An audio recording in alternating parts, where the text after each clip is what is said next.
দখল করে বসে থাকবে, এরকমটা যাতে না হয়। সত্যিকার অর্থে যাতে এই প্রতিষ্ঠানগুলা কাজ করে, এই জন্য আধুনিকায়ন এবং গতিশীল করা উচিত।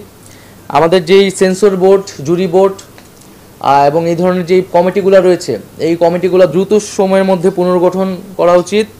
আমাদের চলচ্চিত্র নিয়ে আমাদের অনেক বেশি কাজ করতে হবে। আমাদের তরুণ প্রজন্মের কিন্তু অনেক আকাঙ্ক্ষা চলচ্চিত্রের জায়গা থেকে, এবং সেই আকাঙ্ক্ষা কিন্তু বাংলাদেশে পূরণ হচ্ছে না।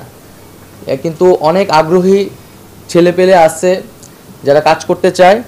তো সেই আকাঙ্ক্ষা অনুযায়ী আমাদের চলচ্চিত্র নিয়ে কাজ করতে হবে। আমরা ইতিমধ্যে জানি যে আমাদের অনেকগুলো চলচ্চিত্র সেন্সরড অবস্থায় আছে। তো সেই চলচ্চিত্রগুলো পুনর্বিবেচনা করা উচিত, এবং যদি কোনো নীতিমালা ভঙ্গ না হয়, এবং তাহলে সেই চলচ্চিত্রগুলোকে দ্রুত সময়ের মধ্যে প্রকাশ করার সুযোগ দেওয়া উচিত। এবং আমরা এই আন্দোলনের পরিস্থিতিও যদি একটু বলি, আমরা দেখেছি যে আপনারা সবই জানেন যে আন্দোলনের মাঝে কিভাবে ইন্টারনেট বন্ধ করে দেওয়া হয়েছিল এবং একটা ব্ল্যাক আউটে চলে গেছিল। এখানে কি হচ্ছিল কিছুই জানা যাচ্ছিল না, এবং একদিকে ইন্টারনেট বন্ধ করে দেওয়া হয়েছিল, সোশ্যাল মিডিয়া বন্ধ, তথ্যের কোনো প্রবাহ চলছিল না, মানুষের কাছে কেউ কিছু জানতে পারতেছিল না। এবং অন্যদিকে ইলেকট্রনিক মিডিয়া কিন্তু সম্পূর্ণ সরকারের করায়ত্তে ছিল।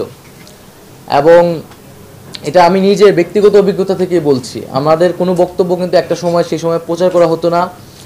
আমাদের বিভ্রান্তিকর বক্তব্য বা যেটা আমরা বলিনি এরকম মিসকোট করে প্রচার করা হতো। ছাত্র জনতা, শ্রমিকদের পাশাপাশি কিন্তু প্রচুর সাংবাদিক শহীদ হয়েছেন, আহত হয়েছেন। আমি জানি না এখন পর্যন্ত কী উদ্যোগ নেওয়া হয়েছে, কিন্তু দ্রুত সময়ের মধ্যে এই সাংবাদিক যারা এখনও আহত অবস্থায় আছেন এবং যারা শহীদ হয়েছেন তাদের পাশে এবং তাদের পরিবারের পাশে আমাদের দাঁড়ানো উচিত। এবং এদের বেতন কাঠামোর বিষয়টি নিয়ে কথা বলতে চাই। এটি নিয়ে অনেক অসন্তোষ রয়েছে, এবং আমরা যদি মেধাবীদেরকে উৎসাহিত করতে না পারি সাংবাদিকতায়, তাহলে কিন্তু সাংবাদিকতা এগোবে না।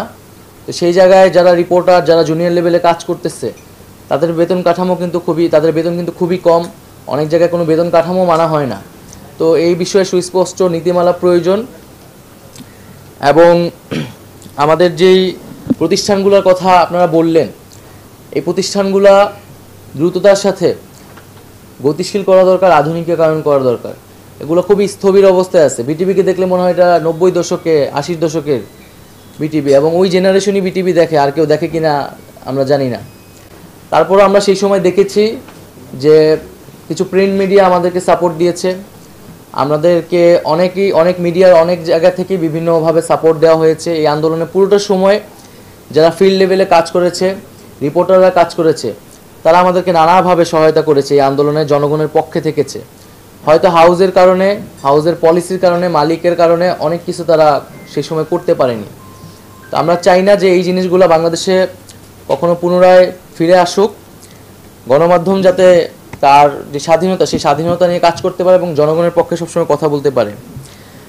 আমরা সাংবাদিক, একটা তো তার একটা দলীয়করণ, রাজনীতিকরণ আছে, আরেকটা তার কন্টেন্টগুলোও মনে হয় যে এই প্রজন্মের জন্য নয়। তো সেই জায়গা থেকে আমি মনে করি সকল প্রতিষ্ঠানগুলোকে আধুনিকায়ন করা উচিত। মানে জাস্ট সরকারি একটা প্রতিষ্ঠান এবং সেখানে কিছু সরকারের পক্ষ থেকে সরকারের অ্যাসাইন করা কিছু লোক বসবে, কিছু পদ